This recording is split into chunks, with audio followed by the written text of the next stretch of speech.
Digital marketing నేర్చుకుని AI tools వాడుతూ డబ్బులు సంపాదించాలనుకుంటున్నారా? ఈ నెంబర్కి కాల్ చేయండి.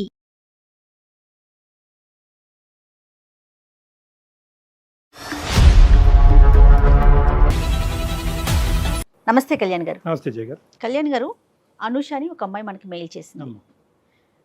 ఇంతవరకు మన అందమైన జీవితం కార్యక్రమంలో ఇలాంటి మెయిల్ని నేను చూడలేదండి. నేను రివీల్ చేయటం కన్నా అసలు అనుష తను రెడీగా ఉంది మాట్లాడటానికి. ఫోన్లో కాల్ చేసేస్తానండి. తప్పకుండా మేడం. హలో అనుష, నమస్తే అండి. నేను జయానండి, అందమైన జీవితం ప్రోగ్రామ్ నుంచి మాట్లాడుతున్నాను. మేడం నమస్తే మేడం. నేను మీ కాల్ కోసమే ఎదురు చూస్తున్నాను మేడం. ఎప్పటి నుంచో అసలు చేస్తారని అనుకోలేదు మేడం. డెఫినెట్గా ఖచ్చితంగా మాకు వచ్చే ప్రతి మెయిల్కి స్పందిస్తాము. కాకపోతే ముందు వెనక ఆ ప్రయారిటీ ప్రకారం మాట్లాడుతూ ఉంటాము. రైట్, ఇంకా లేట్ చేయొద్దుమా. నాతో పాటు డాక్టర్ కళ్యాణ్ చక్రవర్తి గారు ఉన్నారు. ఎస్, మాట్లాడున్నాను. అనుష నమస్తే అమ్మా. నమస్తే సార్. ఎవరిది సమస్య? మీరే ఎట్లా నా పాపని నన్ను కలపాలి సార్. మా ఆయన కూడా నాకు కావాలి సార్. అంటే పాపని అడిగిన తర్వాత భర్తను అడుగుతున్నావు ఏంటమ్మా? నీ పెళ్ళి ఎంతకాలం అయింది? నీకు ఎంతమంది పిల్లలు? మీ వారు ఎక్కడున్నారు? చిన్నప్పుడు 8 years ఉండగానే నాకు మా ఫాదర్ ఎక్స్పైర్ అయ్యారు సార్. తండ్రి చనిపోయారు. అప్పటి నుంచి మా మమ్మీయే చాలా కష్టపడి నన్ను ఎక్కడెక్కడో పని చేసి చాలా కష్టపడి నన్ను డిగ్రీ వరకు చదివించారు సార్. మమ్మీ ఎంతో కష్టపడింది. ఈ రోజుల్లో ఒక అమ్మాయిని పెంచాలంటే ఎంత కష్టపడాలి సార్. ఒక అమ్మాయినమ్మా, ఇంకెవరు లేరు? వేరే పిల్లలు ఎవరు లేరు? నువ్వు ఒక్కదానివే అమ్మకి? ఒక్కదాన్నే సార్. నేను కష్టపడి పెంచింది. నువ్వు ఎంతవరకు చదువుకున్నావా? డిగ్రీ చదివావా ఏంటి? డిగ్రీ వరకు చదివించింది సార్. నన్ను తండ్రి లేరు అనే లోటు లేకుండానే నన్ను పెంచింది సార్. తల్లి దైవంతో సమానం. వెనకాల ఏమైనా ఆస్తిపాస్తులు కానీ సొంత ఇల్లు అట్లా ఏమన్నా ఉన్నాయమ్మా? ఫైనాన్షియల్ ఒక హౌస్ అనేది ఉంది మేడం. డాడీ అలాగా చేసిన దాంట్లో, ఆయన సంపాదించిన దాంట్లో ఒక హౌస్ అనేది మటుకు ఉంది మనకు. అయితే మా ఫాదర్ చనిపోయాక తను వేరే పెళ్లి కూడా చేసుకోలేదు మేడం. ఇప్పుడు ఏమైందంటే తను నన్ను బాగా నాకు ఒక మంచి సంబంధం చూసింది, పెళ్లి చేసింది. ఒక 1.5 year అయింది మేడం నాకు పెళ్లి చేసి. నాకు ఇప్పుడు ఒక 8 months పాప కూడా ఉంది మేడం. అయితే సార్ మమ్మీ నన్ను పెళ్లి చేసింది, చాలా గ్రాండ్ గా చేసింది. మంచిగా నేను పెళ్లి చేసుకుని వచ్చేసినాక ఏంటంటే తను రీసెంట్ గా ఒక 6 months దగ్గర పెళ్లి చేసుకుంది మేడం. తను కూడా ఒక రోజు వచ్చి ఇట్లాగా ఇన్విటేషన్ అది మాకు ఇచ్చి ఇట్లా నేను పెళ్లి చేసుకుందాం అనుకుంటున్నానమ్మా అని చెప్పేసి అన్నారు. సో మేము కూడా అంతే ఓకే. తను కూడా ఇప్పుడు దాకా నా కోసం పెళ్లి చేసుకోలేదు, కష్టపడి పెంచింది, ఏ లోటు లేకుండా అన్ని నాకు ఇచ్చింది సార్. ఇల్లు కూడా అమ్మలేదు సార్. ఎందుకు పిల్ల కోసమే ఉంచుదామని అప్పు అడిగినా కూడా ఎవరు ఇవ్వకపోతే ఇల్లు కూడా తను అమ్మలేదు. పెళ్లి అనే ప్రస్తావన వచ్చిందా? లేదా నువ్వు ఎప్పుడన్నా అమ్మ నువ్వు పెళ్లి చేసుకోవచ్చని ఎప్పుడన్నా అన్నావా? ఇప్పుడు ఎందుకు వచ్చింది? పెళ్లి అయినటువంటి దగ్గర అసలు ఎప్పుడు లేదు సార్. తను ఎప్పుడు నాకు కూడా ఏమి షేర్ చేయలేదు. మేబీ తను కూడా చేసుకోవచ్చా లేదా అని ఆలోచించుకొని మరి డెసిషన్ వచ్చాక నాకు చెప్పిందో ఏమో గానీ ఎప్పుడు నాతో కూడా ఏం అనలేదు సార్. డైరెక్ట్ గా ఇన్విటేషన్ తీసుకుని వచ్చిన ఇవ్వటం ఏంటి? దానికి ముందు చెప్పలేదా అమ్మని ఇలా పెళ్లి చేసుకుంటున్నాను, పెళ్లి చేసుకోవాలని అనుకుంటున్నాను? అసలు ఆ వ్యక్తి ఎవరు? ఈ వయసులో నిన్ను చేసుకోవటానికి ఎవరు ముందుకు వచ్చారు? నువ్వు ఇష్టపడ్డావా, అతను ఇష్టపడ్డారా? అసలు మీ ఇద్దరు పరిచయం ఎప్పుడు అనేది బేసిక్ ఈ కంటెంట్ అనేది అమ్మ నీకు ఎప్పుడు చెప్పలేదా? డైరెక్ట్ ఇన్విటేషన్ తో వచ్చేసిందా? ఎప్పుడు చెప్పలేదు. ఒకసారి మటుకు ఇట్లా ఇన్విటేషన్ తీసుకొచ్చి చేసుకుందాం అనుకుంటున్నారు, ఏమంటారని అప్పుడు అడిగింది సార్. సో నువ్వు షాక్ అవ్వలేదమ్మా అప్పుడు? ఓకే, సంతోషకరమైన అంశమే, కానీ కొద్ది షాక్ అయ్యావా? అయ్యాం సార్. ఎందుకు అవ్వం సార్ అంటే అదేంటమ్మా ముందు చెప్పాలి కదా, ఇప్పుడు ఏంటి అని కూడా అన్నాం సార్. చేసుకోవటం డాక్టర్ గారు అన్నట్లు తప్పు కాదు, కానీ ఇప్పటికిప్పుడు చెప్పటం అనేది కొంత ఆలోచించాల్సిన విషయం. ఎందుకంటే ఇక్కడ 2 అంశాలమ్మా. అంటే ఒక సంతోషకరమైనటువంటి పరిస్థితి చాలా సందర్భాల్లో దిగ్భ్రాంతి కలిగించే అంశం కింద కూడా మారచ్చు. సో నీకు కూడా లోకజ్ఞానం ఉంటుంది కాబట్టి వచ్చే వ్యక్తిని కొద్దిగా నువ్వు కూడా అసెస్ చేయడానికి అవకాశం ఉంటుంది కదా. ఆ బేసిక్ అసెస్మెంట్ లేకుండా అమ్మ డైరెక్ట్గా ఇన్విటేషన్ తీసుకొచ్చి ఇస్తే వచ్చే వ్యక్తి కరెక్ట్ వ్యక్తి కాకపోతే ప్రాబ్లం అవుతుంది కదా. అందు గురించి నేను అంటున్నా. రెండో పెళ్లి చేసుకోవటం అనేది కామన్ అండి. ఇష్యూను ప్రకారం అమ్మాయి కానీ అబ్బాయి కానీ రెండో పెళ్లి చేసుకోవచ్చు. ఎప్పుడు వాళ్ళ మధ్య పిల్లలు లేనప్పుడు.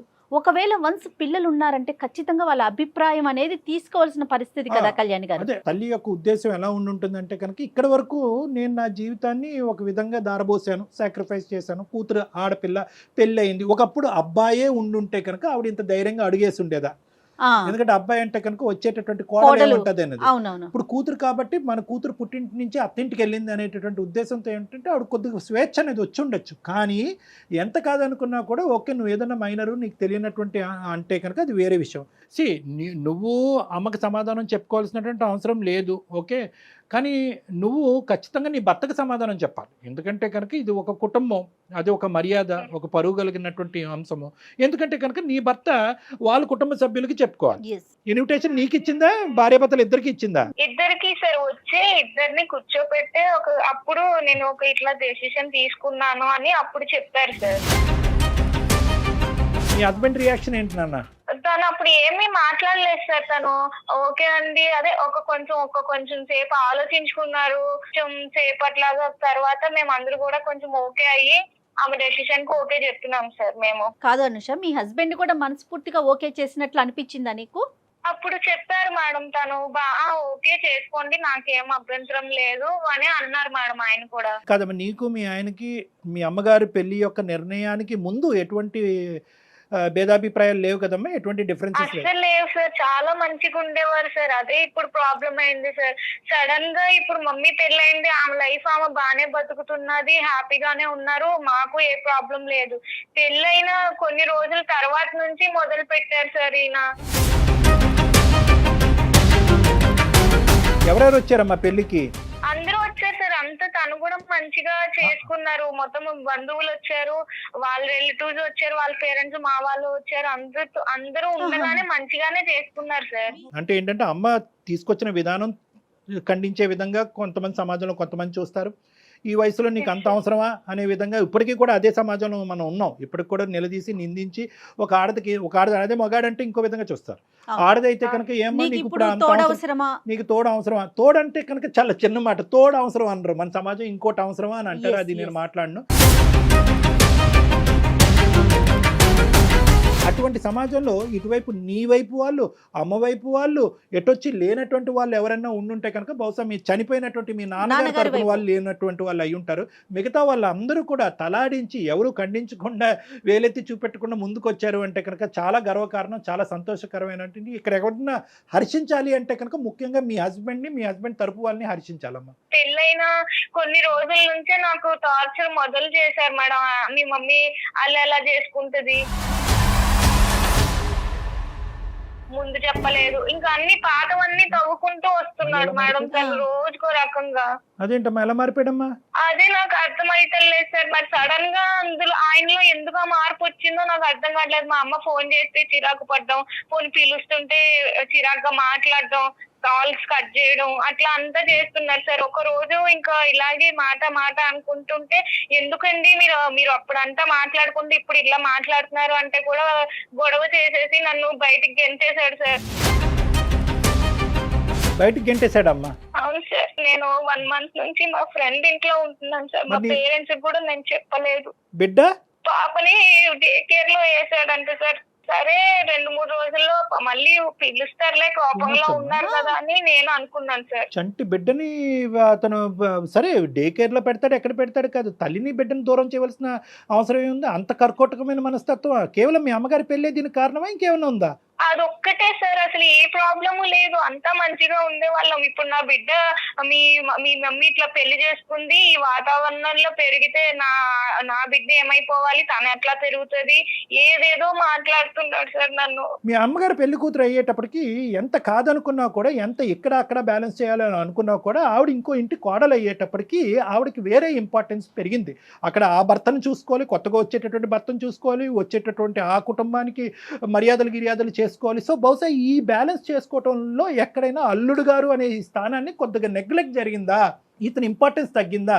ఎందుకంటే కనుక ఇతని వెనకొకటి ముందొకటి వేసే వేషధారణ ఇతనికి ఉంది అనేటటువంటిది నీ మాటలో చెప్పలేదు. ముందు నుంచి మేము బాగానే ఉన్నాం. ఎక్కడో చోట అతను నెగ్లెక్ట్ చేయబడ్డాడా, హర్ట్ అయ్యాడా, అతని మనసు గాయపడిందా? ఎంత గాయపడినా కూడా చంటి బిడ్డను దగ్గర పెట్టుకుని తల్లిని మెడపట్టుకుని బయటకు కంటడం అనేది అది మూర్ఖత్వం. మీ అత్తగారు మామగారితో ఏమన్నా మాట్లాడి ఇక్కడ జరిగే పరిస్థితిని వివరించావా? లేదు సార్. అసలు వాళ్ళకు కూడా ఏం చెప్పలేదు సార్.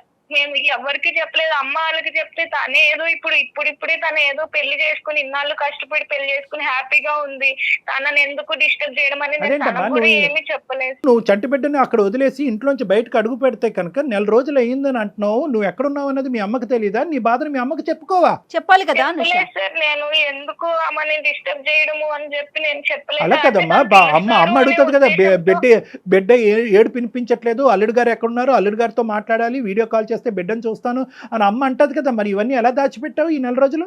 అంటే తను కూడా ఏమి నాకు ముందు చేసినంతలాగా కాల్ అది చేయటం లేదు సార్.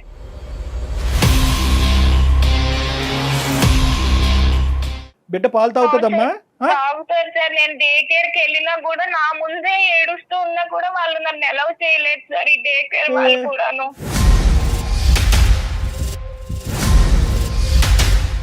కాదమ్మా, ఇప్పుడు మాకు చేయటం వెనకతలు నీ భర్తతో మాట్లాడమన్నా మీ తల్లితో మాట్లాడాలి? ఇప్పుడు మేము మా హస్బెండ్ తోనే మాట్లాడాను సార్. అసలు ఎందుకు అలా ఉంటున్నారు, ఆయన ప్రాబ్లం ఏంటో మీరే క్లియర్ గా కరెక్టే అడగండి. మాట్లాడతాము. మీ భర్త యొక్క పాత్ర చాలా సందిగ్ధమైనటువంటి పాత్ర, చాలా క్లిష్టమైనటువంటి పాత్ర. ఎందుకంటే కనుక మామగారు పెళ్ళప్పుడు కాలు కడగాలి, కానీ పెళ్ళైన తర్వాత మామగారు వచ్చారు ఇతనికి. ఏం పేరమ్మా అతనిది? భాస్కర్ సార్. కలపండి ఫోను. ఇక్కడ మానవత్వం అనే ఒక అంశం. ఇక్కడ ఏంటంటే బిడ్డ, తల్లి, సొంత బిడ్డ. ఇప్పుడు ఈవిడ పాలు ఇవ్వకపోతే ఈవిడ ఎంత బాధపడుతుందో, తండ్రిగా తల్లి పాలు ఆ బిడ్డ తాగలేకపోతుందని చెప్పాడు. దానికి అత్తగారి పెళ్లికి సంబంధం ఏంటి? హలో చెప్పు. చెప్పేది ఏంటండి, నన్ను ఎప్పుడు ఇంటికి రాస్తావు? కాదు, నీకు ఎన్నిసార్లు చెప్పిన అర్థమైతే లేదా? ఫోన్ చేయొద్దు అని చెప్పిందా నీకు? ఎందుకు చేస్తున్నావు మాట్లాడి? నాకేముందండి, మా అమ్మ పెళ్లి చేసుకుని వెళ్ళిపోయి ఆమె హ్యాపీగానే ఉంది కదా, మన జీవితం ఎందుకండి? అట్లని కాదు. ఇప్పుడు నేను నీకు చెప్పింది ఏంటి? నాకు నువ్వు వద్దు, నాకు నువ్వు అవసరం లేదు, నాకు పాప ముఖ్యం, పాపని నేను చూసుకుంటున్నా, నువ్వు అవసరం లేదు. నీ జీవితం నువ్వు బతుకు, మీ అమ్మ జీవితం మీ అమ్మ బతికినప్పుడు నీ జీవితం నువ్వు బతకడానికి ఏంది?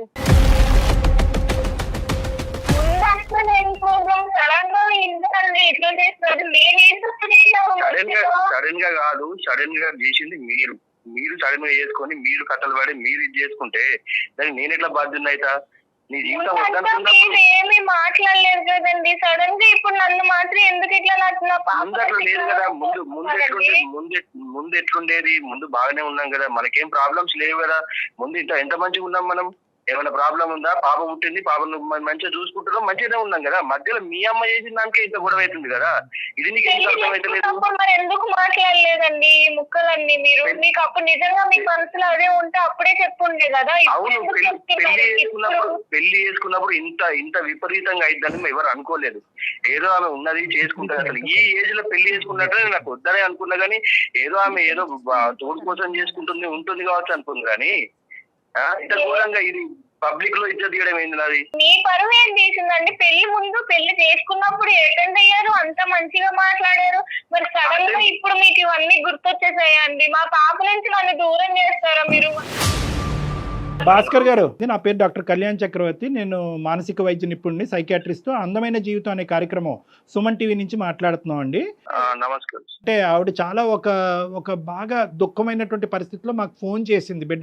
బిడ్డ లేనటువంటిది, కుటుంబం లేని. అందులో ఏంటంటే చెప్పుకోవడానికి యూజువల్గా ఇటువంటి పరిస్థితులు వస్తే కనుక ఆడపిల్లలు తల్లింటికి వెళ్తారు. బిడ్డను కూడా మీరు లాగేసుకుని గుంజేసుకుని పాలు ఇచ్చేటటువంటి తల్లిని కూడా దూరం పెట్టి చెప్పలే. అది మాకేంటంటే ఆ పరిణామం, ఆ కాన్సిక్వెన్స్ ఒకటే అతి భయంకరంగా కనిపించేటప్పటికి ఇదేంటమ్మా దేవుడు లాంటి మనిషి రాక్షసుడి కింద మారిపోయాడని అంటున్నావు, ఏంటో ఒకసారి ఫోన్ కలపమంటే భాస్కర్ కలిపింది ఫోను. సో మీరు చెప్పండి సార్, ఏం జరిగింది? ఈ పరిస్థితులు రావడానికి కారణం వాళ్ళ అమ్మే సార్. ఇది ఇంత ఘోరంగా జరగడానికి కారణం వాళ్ళ అమ్మే. నేను ఫస్ట్ నుంచి చెప్పుకుంటూనే వస్తున్నా. ఆమె మేము మంచిగా ఉండేవాళ్ళం సార్, మా సంసారం బాగుండేది, అసలు మేము ఎవరికి ఏం చేసేవాళ్ళం కాదు, మంచిగా ఉండేవాళ్ళం సార్. ఈ మధ్యలో వీళ్ళ అమ్మ వచ్చేసి ఈమె ఇట్లా వేసుకొని వీళ్ళు ఈ పెళ్లి చేసుకొని ఆ పెళ్లిని దానికి ప్రీ వెడ్డింగ్ షూట్ చేసుకొని దాన్ని అంతా ప్రజలలో మొత్తం అందరికి తెలిసేటట్టు చేసి నా ఇజ్జత్ తీసింది సార్. నాకు మొత్తం అసలు ఎక్కడ కూడా నాకు పరువు లేకుండా చేసేసింది వాళ్ళు. నేను ఆఫీస్కి వెళ్తే ఆఫీస్ లో కూడా వాళ్ళ నన్ను అదే అడుగుడు, మీ అత్త ఈ ఏజ్ లో పెళ్లి చేసుకోవడం ఏంద్రా, మీ మామ కొత్త మామ ఎట్లుండాలి, ఇట్లా అడుగుతుంటే నాకు ఎంత బాధ ఉంటుంది సార్. మీ దగ్గరకు వచ్చింది, ఇది కూడా పెద్ద ఇప్పుడు ఇష్యూ సార్. ఇప్పుడు మీ దగ్గరకు వచ్చి టీవీలలో పెట్టి అక్కడ పెట్టి ఇక్కడ పెట్టి భాస్కర్ గారు, అందమైన జీవితం జయాన్ని మాట్లాడుతున్నానండి. మీరు ఎక్కడా కూడా కనిపించరు, మీ వివరాలు ఎక్కడా చూపించమండి. జస్ట్ ఫోన్ కాల్ లో మాత్రమే మీరు ఉంటారు. తనకి ఏం చెయ్యాలో తెలియక పాలుపోక మాకు కాల్ చేసింది. నేను చాలా మానసిక క్షోభ అయ్యో మాకు అర్థమవుతుందండి, మీ బాధ అర్థమవుతుంది. ఏమండి భాస్కర్ గారు, ఒకటే భాస్కర్ గారు, అస్సలు సమస్య లేదు, సమస్య లేదు. 2.5 సంవత్సరాలు బట్టి 1 సైడెడ్ ఎక్కడా కూడా మేము వినలేదు. రాసిస్తా కావాలంటే ఎప్పుడు కూడా 2 సైడెడ్, కావాలంటే 3 సైడెడ్, లేదంటే 4 సైడెడ్, కానీ ఎప్పుడు 1 సైడెడ్ కాదు. సార్ న్యాయ అన్యాయాలు జరగాలి అంటే కనుక ముందుగా మీ బిడ్డకు జరగాలండి. ఫస్ట్ అది కంక్లూడ్ చేద్దాం, మిగతావన్నీ తర్వాత మాట్లాడుకుందాం. చంటి బిడ్డని తల్లిపాలు లేకుండా ఎలా అండి చేస్తాము 4 రోజులు బట్టి? పెరగాలి సార్ ఆమె. ఇలాంటి వాతావరణంలో పెరిగితే ఆమె భవిష్యత్తు గొప్ప వాతావరణం. సరే, ఇవన్నీ కాదు, పాయింట్ టు బి నోటెడ్. మీరు ఆవిడ వచ్చినటువంటి విధానం, పద్ధతి కరెక్ట్ కాదు, దాన్ని మేమే ఖండిస్తున్నాం. ముందు చెప్పకుండా ఏదో గుడికి వెళ్తున్నాను అన్నట్టుగా పెళ్లి చేసుకుంటున్నానని చెప్పి ఇన్విటేషన్ ఇవ్వటం అనేది ఆశ్చర్యం కలిగేటటువంటి అంశం. కొద్దిగా మెచ్యూరిటీ ఉండాలి. ఇక్కడ కూతురికి ఇన్విటేషన్ ఇవ్వట్లేదు, కూతురికి సంబంధించిన భర్తకు కూడా అల్లుడికి కూడా ఇన్విటేషన్ ఇవ్వటుంది. ఇదేంటంటే ఆవిడ చేసేటటువంటిది ఆవిడ పాయింట్ ఆఫ్ వ్యూలో ఇప్పటి వరకు త్యాగం చేసినటువంటి జీవితంలో కూతురు ఇంట్లోంచి బయటకు వెళ్ళిపోయిన తర్వాత ఒంటరి జీవితం అనుభవించలేక ఒక ఆడదానికి లేదా ఒక మగాడికి ఒక తోడు ఉండాలి. కాబట్టి వాళ్ళు ఇష్ట ప్రకారం వాళ్ళు పెళ్లి చేసుకుంటారు. అది నేను ఖండించట. అది వినండి ఒక్క నిమిషం, నేను ఒకే పాయింట్ మిమ్మల్ని అడుగుతున్నా, అప్పుడు ఒప్పుకున్నారా లేదా? మీరు అప్పుడు ఒప్పుకున్నారా లేదా? తోడు ఉండాలంటే ఒక దగ్గర ఉంటారు, వాళ్ళు కలిసి ఉంటారు, వాళ్ళు ఒక ఇంట్లో ఉంటారు, గుట్టు చాపులు కాకుండా ఉంటారు. కానీ సార్ ప్రీ వెడ్డింగ్ షూట్ ఎవరు చేసుకుంటారు సార్? ఏ ఏజ్ లో చేసుకుంటారు సార్? మీరు చెప్పండి, మీరు నాకు న్యాయంగా. సో ప్రాబ్లం పెళ్లిది కాదు, ప్రీ వెడ్డింగ్ షూట్ది. అంటే మీరు చెప్పారా, అత్తమ్మ మీ పెళ్లికి నేను వస్తాను, నేను అక్షింతలు వేయకపోయినా కూడా మిమ్మల్ని దీవిస్తాను, లేదంటే అందరితో పాటు కూర్చొని పప్పన్నం తింటాను, కానీ ప్రీ వెడ్డింగ్ షూట్ మాత్రం చేయొద్దు, తర్వాత శోభనం కూడా చేసుకోకూడదు అని చెప్పారా? ఆ కండిషన్ రాసిచ్చారా? సార్ మా అత్త కాదు సార్, మా అమ్మలాగా భావించడానికి, అమ్మలాగా భావించి ఆమె తెచ్చుకొని చేసుకుంటే ఆమె చేసిన పనికి నాకు అసలు ఎక్కడ తలెత్తుకోకుండా చేసింది సార్ ఆమె. సో మీ లెక్క ప్రకారం ఏంటంటే పెళ్లి అనేటటువంటి దానికి మీకు అభ్యంతరం లేదు, కానీ పెళ్లి అనేటటువంటిది గుట్టు చప్పుడు కాకుండా మూడో కంటికి తెలియకుండా చేసుకోవాలి అని అంటారు మీరు, అంతేనా? అంతే కదా సార్, అంతే. ఇప్పుడు పెళ్లి అనేది గుట్టు చప్పుడు కాకుండా చేసుకోవాలి. ఈ ఏజ్ లో చేసుకుంటున్నప్పుడు మరి ఎవరున్నారు ఇచ్చాడు వాళ్ళ భార్య తప్పుడు చేసుకోవడానికి ఇదేమి తప్పుడు రిలేషన్ కాదు కదా సార్. ఆమె మీద ఆమె కూతురు జీవితం కూడా ఆధారపడింది మేడం. అది ఎందుకు ఆలోచించట్లేదు ఆమె? రైట్ భాస్కర్ గారు మీ మాటను బట్టి నాకు అర్థమైంది చెప్తాను. పెళ్లి చేసుకోవటం వరకు ఓకే, ఇలాంటి చిన్న పిల్లల్లాగా ప్రీ వెడ్డింగ్ షూట్లు చేయటం లేకపోతే నలుగురిలోకి నానటం అనేది మీకు నచ్చలా, అది ఆ ఇంపాక్ట్ మీకు పడింది, అంతేనా? కాదు, ఇప్పుడు హనీమూన్ కి వెళ్తున్నారు మేడం, హనీమూన్ కి వెళ్ళారు వాళ్ళు, మేము కూడా వెళ్ళలేదు మేడం హనీమూన్ కి. మీకు అయిందండి ప్రీ వెడ్డింగ్ షూట్ హనీమూన్? మీకు అవ్వలేదా? లేదు సార్, హనీమూన్ లేదు, ప్రీ వెడ్డింగ్ షూట్ లేదు. మేము ఆమె వాళ్ళు కొంచెం ఉన్న వాళ్ళు కాదు అని చెప్పేసి మేము ఏదో గుట్టి చప్పుడు కాకుండా మేము చేసుకొని మేము మంచిగా ఉంటే మాకు ఖర్చులు ఎందుకని మేముంటే, ఆమె ఈ ఏజ్ లో పెళ్లి చేసుకొని ఈ ఏజ్ ప్రీ వెడ్డింగ్ షూట్ చేసి హనీమూన్ కి వెళ్ళి ఆమె కార్డులు చూస్తే మీరు పరిచయం సార్. ఇక్కడ సార్ కార్డు మేము కూడా అట్లాంటి కార్డు కొట్టలేదు సార్. అంత గ్రాండ్ గా చేసుకున్నారు వాళ్ళు పెళ్లి. అది అంటే వీళ్ళని చూసి ఇప్పుడు తోడు కావాలన్న, తోడు అంటే ఎట్లుంటారు సార్? ఒకరికొకరు తోడు. ఈ ఏజ్ లో కృష్ణారామ అనుకునే ఏజ్ లో ఆమె అట్లా కృష్ణారామ అనుకుంటే పెళ్లి చేసుకోవచ్చండి. కృష్ణారామ అనుకున్న వాళ్ళు పెళ్లి చేసుకోకూడదా, లేదంటే పెళ్లి చేసుకున్న వాళ్ళు కృష్ణారామ అనుకోకూడదా? అది లెక్క కాదు. నెంబర్ 1 వెడ్డింగ్ ఒకటే భాస్కర్, విత్ డ్యూ రెస్పెక్ట్స్, నీకు మాటకు అడ్డుకొస్తున్నాను, కొద్ది పెద్ద మాటలు వాడుతున్నాను. నాకంటే చిన్నవాడివి, ఒక 2 మాటల్లో నేను కరెక్ట్ చేయాలి. ఎందుకంటే ఇప్పుడు వరకు నిన్ను దేవుడు అన్నట్టే మీ ఆవిడ చెప్పింది, దేవుడు అన్నట్టే మేము ట్రీట్ చేయాలనుకుంటున్నాం. ఇక్కడ ప్రాబ్లం ఎక్కడ వచ్చిందంటే పెళ్లి వల్ల ప్రాబ్లం వచ్చలేదు, పెళ్లి చుట్టూరు ఉన్న గ్రాండియో ఉంది చూడండి. అంటే ఏంటంటే ఆ హైఫైడ్ పెళ్లి, అది ఖచ్చితంగా మీ పెళ్లి కంటే అది ఓవర్టేక్ చేసింది. అది బహుశా ఏంటంటే మీ అత్తగారు నిలవరించవలసింది, ఏమండి ఇంత హైఫైడ్ వద్దు, మనం ఏదో రొటీన్గా చేసుకుందాం అని చెప్పి వాళ్ళ భర్తకు చెప్పి ఉండొచ్చు. ఇక్కడ ఖచ్చితంగా వచ్చినటువంటి ఖర్చు ఎవరు పెట్టారు అంటే కనుక అతను పెట్టుకున్నాడు. ఇప్పుడు ఏంటంటే అతని మాట మీ అత్తగారు కాదనలేకపోయిందేమో. అతను పెళ్లి ఇప్పుడుకొచ్చి అతని జీవితంలో పెళ్లి అనేది జరగలేదంటే నాకు పాప ఉంది, అల్లుడు ఉన్నారని చెప్పుకోవాలి కదా సార్. ఆమె మా మమ్మీ చిన్న వయసులోనే మా డాడీ అనేది చనిపోయారు సార్. ఆమెకి అప్పటి నుంచి ఆమె ఏ కోటలు లేకుండా నన్ను చూసుకుంటూ నాకు ఏ లోటు లేకుండా సంతోషాలు కూడా పక్కన పెట్టింది సార్. నీ వైపు కానీ మీ తల్లిగారి వైపు కానీ నాకు ఎటువంటి వ్యతిరేకత లేదు. కానీ ఒక్కటమ్మా, ఇక్కడ కుటుంబం సంప్రదింపు ఈ 2 పదాలని అమ్మ గీత దాటేస్తుందమ్మా. ఒక కుటుంబం అనేటటువంటిది, పెళ్లి అనేది ఒక కుటుంబం, తల్లి కావనియండి, కూతురు కావనియండి, పెళ్లి అనేది ఒక సాంప్రదాయబద్ధమైనటువంటి ఒక కుటుంబానికి సంబంధించినటువంటి ఒక వ్యవహారం. అమ్మ గుట్టుగా పెళ్లి చేసుకోవటం అనేది నేను ఏకీభవించకపోయినా అట్లీస్ట్ ఏంటంటే కనుక బయటకు వచ్చి నలుగురికి చెప్పేటటువంటి వ్యక్తి ముందైనా చెప్పాలి. జరిగేటటువంటి కార్యక్రమాల గురించి అమ్మ ఫస్ట్ మ్యారేజ్ జరుగుతుందమ్మా, లేదంటే దాని ముందు ఏదో షూటో గీటో జరుగుతుంది, తర్వాత ఈ కార్యక్రమం ఉండబోతుంది. ఇలా చేసుకుంటే కనుక ఆర్భాటం ఎక్కువ అవుతుందేమో, అందరు కన్ను పడతాదేమో, నలుగురు 4 విధాలుగా మాట్లాడుకుంటారేమో. నాకు అలా మాట్లాడుకున్నా నాకు అభ్యంతరం లేదు. నా కూతురుకు సంబంధించినటువంటి కుటుంబ సభ్యులు అలా మాట్లాడకూడదనే ఆలోచన నాకుంది. నీ అభిప్రాయం ఏంటమ్మా? 2 స్టేట్మెంట్స్ మీ అమ్మగారు మాట్లాడుంటే ఈ రోజు ఈ సమస్య లేదు. అంతే కదా సార్, మరి మీరు చెప్పే కరెక్టే సార్, అట్లా చెప్పాలి సార్. వాళ్ళకు అర్థం కావట్లేదు. అంటే వాళ్ళని కలిపి మీరు విడిపోతారా? మేడం ఇప్పటి వరకు జరిగింది చాలు మేడం. నా పాప జీవితం ముఖ్యం, నాకు పాప భవిష్యత్తు ముఖ్యము. ఈ పాప ఆమె దగ్గర పెరిగితే మాత్రం అట్లనే తయారైంది. ఏమన్నా అర్థం ఉందా? ప్రీ వెడ్డింగ్ షూట్, హనీమూన్ జరగకపోతే అక్కడ ఆవిడ దగ్గర పెరగచ్చు.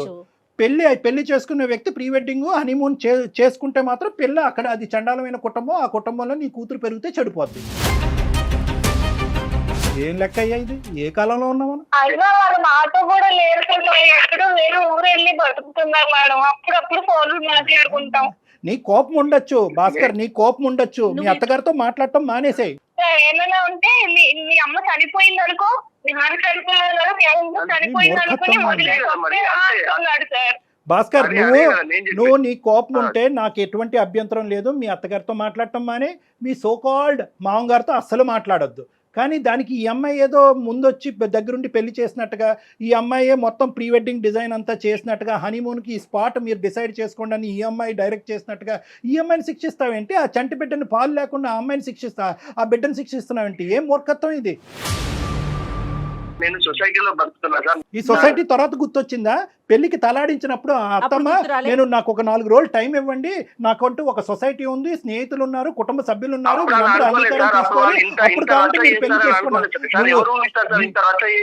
జీవితాన్ని ఇంత నాశనం చేస్తారని. నువ్వు ఇన్విటేషన్ తీసుకున్నావా లేదా? పెళ్లికి వెళ్ళావా లేదా? పెళ్లిలో భోజనం చేసావా లేదా? వచ్చేటటువంటి వాళ్ళందరినీ రిసీవ్ చేసుకున్నావా లేదా? ఏదో తోడు కోసం చేసుకుంటారు అనుకున్నా కానీ మేము మమ్మల్ని నాశనం చేయడానికి చేసుకుంటారు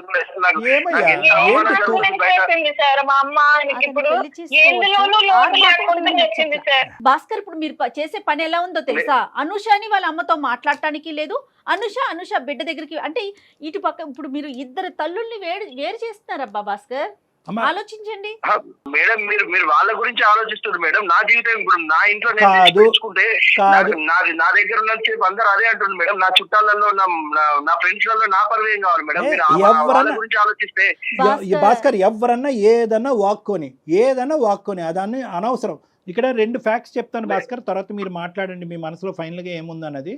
మీకు అవమానం పట్టడం అనేది ఎంత నిజమో, ఈరోజు అక్కడ తల్లి నుంచి ఈ అమ్మాయిని దూరం చేయటం కానీ, లేదంటే నీ భార్యని సొంత బిడ్డ నుంచి దూరం చేయటం అనేటటువంటిది చాలా క్రూరమైనటువంటి అంశం. అంతకంటే పెద్ద వర్డ్ ఏదన్నా ఉంటే అక్కడ నేను పెట్టాలి. చాలా మీ అవమానం అనేది ఒక ఎత్తు, కానీ ఈ క్రూరమైనటువంటి చర్యకి మీరు ఏంటి అనేది మీరు మర్చిపోయి మానవతా విలువలని తీసి పక్కన పెట్టేసి ఫైనల్గా ఇక్కడ సఫర్ అవుతుంది నా బిడ్డే అనేటటువంటి యాంగిల్ కూడా పక్కన పెట్టేసి సొసైటీ అవమానకరంగా చూస్తుంది అనేటటువంటి సొసైటీ అనే అంశంలో మీరు కంప్లీట్గా మునిగిపోతున్నారు. ఈరోజు ఏ సొసైటీ ఇప్పుడు ఈ చర్యని హర్షిస్తుంది? అరే మా అత్తగారు వెళ్ళి కొత్తగా పెళ్లి చేసుకుంది, హనీమూన్కి వెళ్ళింది కాబట్టి ఈరోజు మా అత్తగారి మీద తీసుకోవాల్సినటువంటి పగ నా బిడ్డ మీద, నా భార్య మీద తీసుకున్నాననే అంశాన్ని వెళ్ళి మీ మొత్తం సొసైటీకి టామ్ కొట్టుకుంటూ చెప్పండి. మీతో పాటు నేను వస్తాను. ఏమంటుంది ఆ సొసైటీ చూద్దాం. సార్ మీరు పెద్ద వ్యక్తిగా మధ్య నుంచి అడుగుతున్నారు కాబట్టి సార్ నేను మీకు చెప్తున్నా సార్, నాకు అనుష వాళ్ళ అమ్మకు సంబంధం లేదు, నాకు వాళ్ళు చనిపోయిండ్రు, నాకు వాళ్ళు ఎవరు అక్కడ లేదు అని రమ్మని సార్ నేను తీసుకుంటా సార్. నేను సార్ ఏంటి సార్ నాకు అంత పెద్ద శిక్ష వేస్తున్నాడు ఆయన. నా బిడ్డకి నేను ఎలాగో మా మమ్మీకి కూడా నేను అలానే కదా. హలో, నా బిడ్డకి దూరం చేస్తారు. భర్త పిల్లలు అవసరం లేదా నీకు? భర్త పిల్లలు అవసరం లేదా నీకు? మీ అమ్మే ముఖ్యమైతే మరి ఆడికేళ్ళు, మరి నువ్వు మధ్యలో మళ్ళీ ఎందుకు ఫోన్ చేపిస్తున్నావు, మళ్ళీ ఎందుకు వస్తా అంటున్నావు? ఏదైనా సమస్య వచ్చి నువ్వు మీ అమ్మతో మాట్లాడొద్దు, నేను కావాలో మీ అమ్మ కావాలో తేల్చుకుంటే నువ్వేం చేస్తావు భాస్కర్? ఆ సమస్య రాదండి నాతో. మా అమ్మ తప్పు చేసింది కాబట్టి అంటున్నా సార్. నేను తప్పు చేయకపోతే నేను సరే అనేవాడిని సరే కాదు. ఓకే చూడండి భాస్కర్, ఒకటి నేను చెప్తాను, మళ్ళీ ఒక పాయింట్ చెప్తున్నాను. నేను మిమ్మల్తో గాంభీర్యంగా నిన్ను గర్జిస్తే కనుక అది తర్వాత నువ్వు అవమానకరంగా తీసుకుంటావు. ఆ ప్రభావం నీ కూతురు మీద నీ భార్య భార్య మీద మీద పడుతుంది. కాబట్టి నాకు కడుపులో ఎంత కాలినా కూడా నీతో నేను ఇంకా స్వీట్గానే మాట్లాడుతున్నాను. ఎందుకంటే ఒక ఆడపిల్లని ఒంటి చేతి మీద ఈ ఇంట్లో ఆ ఇంట్లో పని చేసుకుంటూ బయట ప్రపంచం నుంచి ఒక ప్రభావం పడకుండా ఈ అమ్మాయి పక్కదో పడకుండా చదివిస్తూ ఎంతో గొప్పగా పెంచిందండి ఈ అమ్మాయిని. పెళ్లి చేసుకోవాలనుకుంటే ఎంత అప్పుడే అనుకోవచ్చు కదా, ఆవిడ తోడు కావాలని చెప్పి ఒక్క మాట మనలో మనం మాట్లాడుకుందాం. మీ అత్తగారు అన్నట్టుగా చూడకండి, ఒక స్త్రీమూర్తిగా చూడండి. ఒక స్త్రీమూర్తి చేసేటటువంటి త్యాగాన్ని మనం ఎందుకు గుర్తించము? అదే ఒక మగాడు భార్య చనిపోయినటువంటి 6 నెలలు సంవత్సరం తిరగక ముందే పెళ్లి చేసుకుంటే కనుక అవునండి తోడు కావాలి కదండి, వంట చేయడానికి ఒక ఆడది కావాలి కదండి, బట్టలు ఉతకడానికి ఒక స్త్రీ కావాలి కదండి అని అంటారు.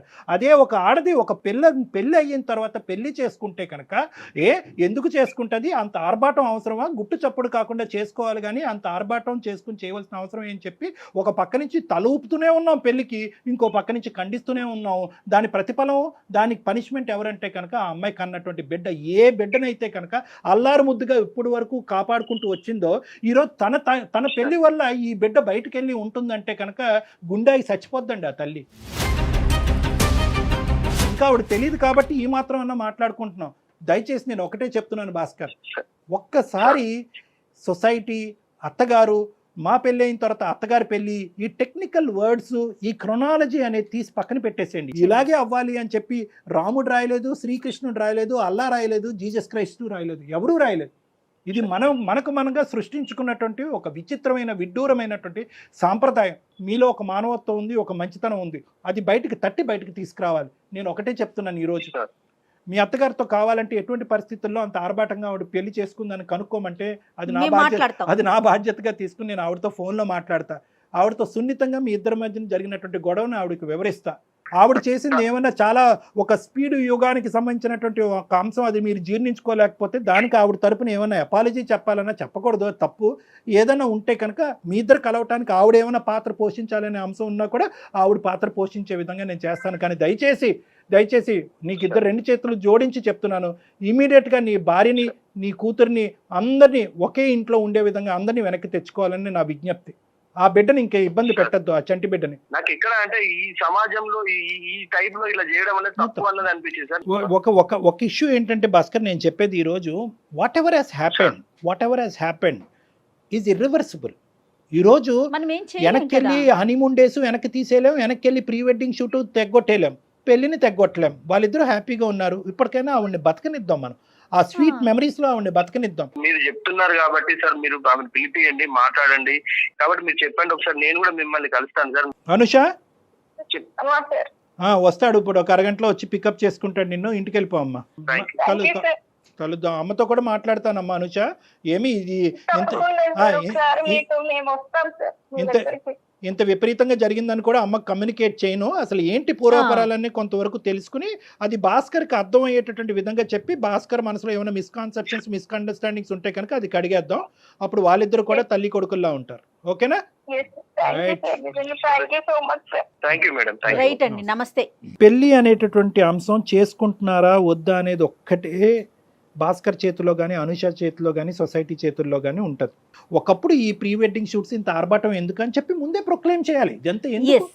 ఇన్విటేషన్ ఇచ్చినప్పుడే అమ్మ ఇది చాలా సీక్రెట్గా ఏదైనా గుడిలో చేసుకుందాం, ఒక 10 మంది అటు ఇటుని పిలుద్దాం, పప్పన్నం పెడదాం, చాలమ్మా దీని పెద్ద ఆర్భాటం చేసి చెప్పుంటే సరిపోయి ఉండేది. ఎనీహౌ ఒకసారి వాళ్ళు వస్తారండి, భాస్కర్ వస్తాడు డెఫినెట్ గా, మీరు మాట్లాడండి. ఇంకేం ఉండదు మేడం, ఇంకేం ప్రాబ్లం ఉండదు. yes they are very happy, they will be very happy together. ఎందుకంటే భాస్కర్ లో కూడా ఎందుకో తెలియనటువంటి ఒక నెగిటివ్ యాంగిల్ వచ్చింది, కానీ వాస్తవానికి 99.9% ఆ అబ్బాయిది పాజిటివ్ యాంగిలే.